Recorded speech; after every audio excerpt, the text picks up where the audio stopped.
deposit. And what do you know? It is now officially the end of week 8.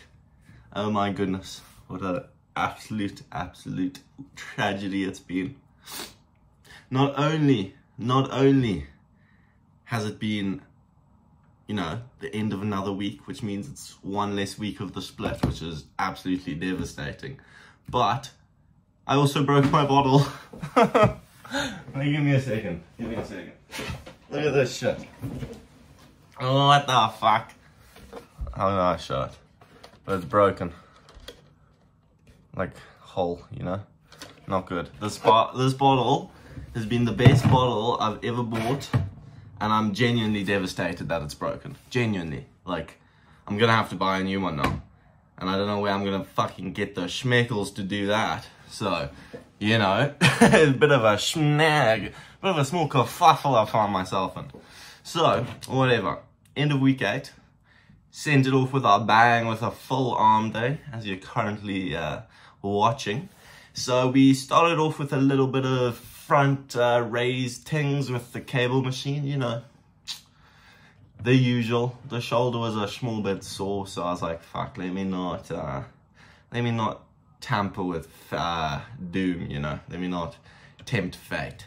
So I decided to do those bad boys instead because, you know, they're less likely to fuck my rotator cuff up even more. Rotator cuff. Cup not. No. Cup for drink, you know.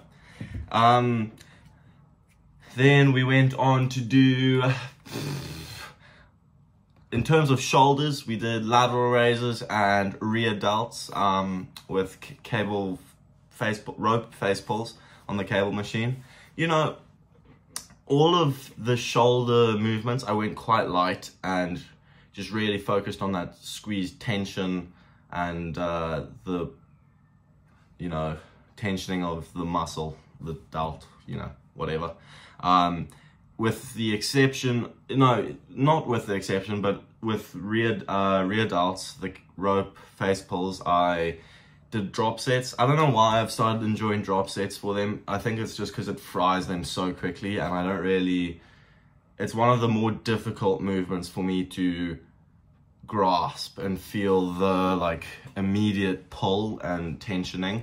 So on a drop set, I can feel it fatigue quite quickly. So that's why I enjoy it. I just do 3 drop sets.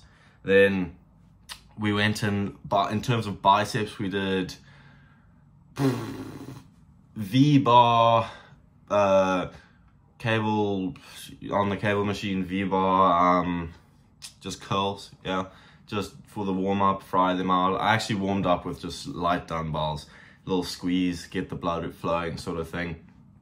Went on to do a little bit of rope on the cable machine again, rope curls, and then once I'd like do rope curls until essentially I felt like I had almost nothing left in the tank, and then you take a step back, you bend a bit, and then you do drag curls just to like completely gas the bicep out. I love those. That's one of my favorite bicep movements at the moment. So we did that, and then the last movement I just did standard curls with dumbbells, not that heavy, just, you know, whatever. Then we went on to do triceps. Triceps I was really a bit gassed from yesterday, annoyingly, because if you watched this full week, you know in the beginning of the week I had to, Monday and Tuesday I only did 1 workout a day instead of 2, so it's pretty much messed up my recovery times, but whatever, it doesn't matter. So today for triceps, we still did 3 movements. We did overhead with a rope, we did straight bar push downs, which I went really heavy with, and then we did, what else, rope push downs, all of which good, you know, just really focused on the squeeze tensioning as usual. With the exception of the straight bar push downs, I went really heavy. But you know, with straight bar push downs, I feel like if you don't go heavy, it doesn't really feel like you're actually working the tricep. I don't know, maybe that's just me though. And then we did a little bit of forearms, front, top of forearm, bottom of forearm, you know. Nothing too fancy, yeah, just a little bit of naughtiness to end the week off. And nothing to complain about. We'll do a quick recap of the week. So, week 8, what can I say? I have been feeling a real toll on my body. Like, holy smokes. Not like the other weeks I thought I felt tolls. This week I've felt a toll on my body. I think the reason I feel a toll is actually quite good as well. I think it's because I've been pushing myself even harder. But when it comes to the end of the week now, it just means I am in even more pain and my body is in bits. Like this morning I woke up and I felt like jelly, you know, I was just kind of in the bed, like I felt like I kind of melted a bit and seeped into the sheets. It wasn't a very pleasant morning this morning. I kind of was like, oh shit, all right, it's another day, let's get going. But you know, not much to complain about other than just extreme fatigue. And I've kind of laid off a bit on the social media front purely because I have to study now because exams are coming up. But the YouTube will go strong because you have to stay consistent, and the YouTube is my main focus. Other stuff's just like, you know, side pitter-patter. This is what I actually enjoy doing, is the YouTube stuff. Believe it or not, I enjoy talking to a camera alone in a room. But yeah, so from this week of extreme fatigue and doing 4 arms and a full arm day, I can confidently say it is going to be incredibly difficult to lift up my PlayStation controller this weekend. So really, I've just disadvantaged myself in every single way possible. I'm fatigued, I feel like jelly, I can't play on the PlayStation, and I have to study. It's like, what else can go wrong? Next thing you're gonna tell me protein doesn't exist. It was always just a concept in my mind, you know?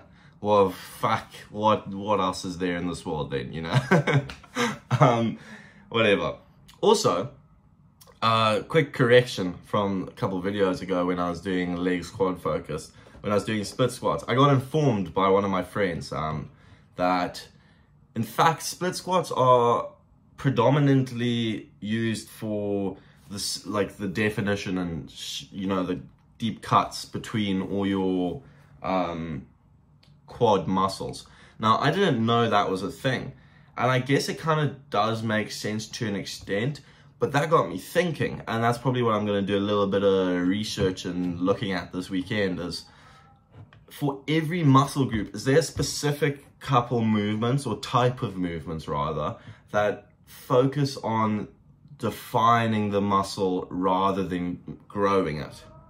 And if so, how do you know which movement that is, and what difference does it have in comparison to the other movements, which makes it so it defines instead of grows the muscle? It's all a bit of confusion in my head, because in my mind I thought, you know, definition just came from being lean, because all the movements you do are going to grow your muscle, right? And with your muscle growing, the definition becomes more obvious because, you know, they're bigger. So there's more space between, you know, the different muscle groups and parts of the muscle.